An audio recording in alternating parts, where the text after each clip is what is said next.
Okay, I think that's the last of the okra stalk. So I'm not going to let all those okra stalks go to waste.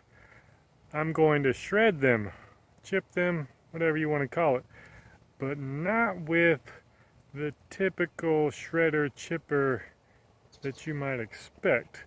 Got a special little setup here that's pretty unique. Let me show you. Okay, so this is the required equipment.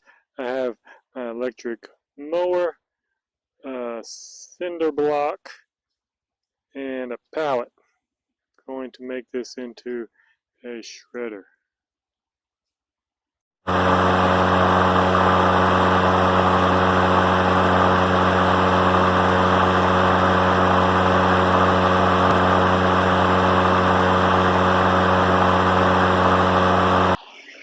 Like this.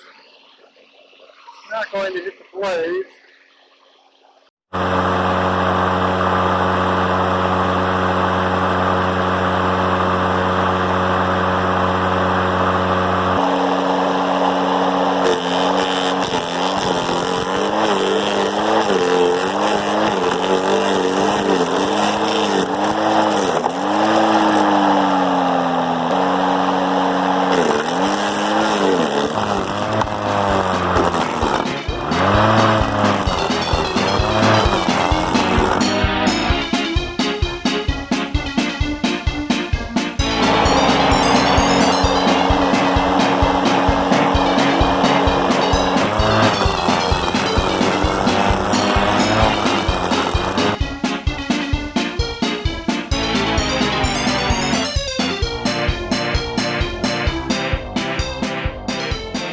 Okay, so I ran out of battery for my electric mower, it seems, or my electric chipper.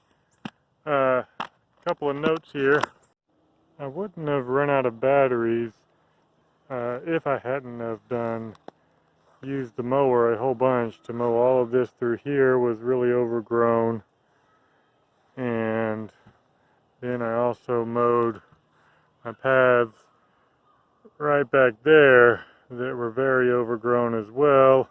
They were so overgrown largely because I let pumpkin squash vines grow all through there, and then I couldn't mow around them and get the grass. So anyways, I did a bunch of mowing that used up my main battery. You can see the mulch.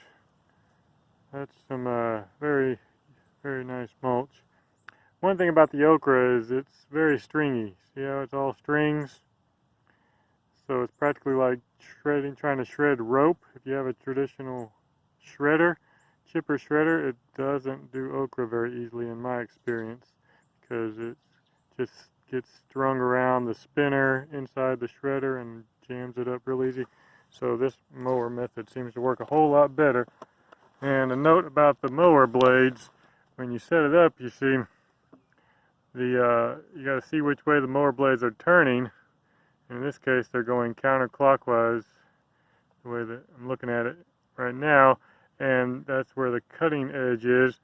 And so it'll cut the okra that you put in here and send the pieces down towards the ground.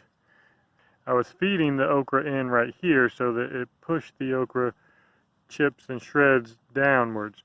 You don't want to feed the okra on the other side or flip the mower around, and whichever way, if you feed it on the side that the blades are going up, then all those chips will fly up and go towards the pallet, and the pallet will partially block them, but not very effective, and it will fly out of the slits and hit you. So you definitely want to watch out for that, to have safety for your eye protection in particular. So that's it for this evening, and so I'm going to just charge the battery overnight and then start finishing this up in the morning. But I did get some good squash and little pumpkins from that mowing. This one was cut off too soon. It's still very green, and it got some damage, I think, from a bunny rabbit or something gnawing on it. So this one may not make it to ripeness.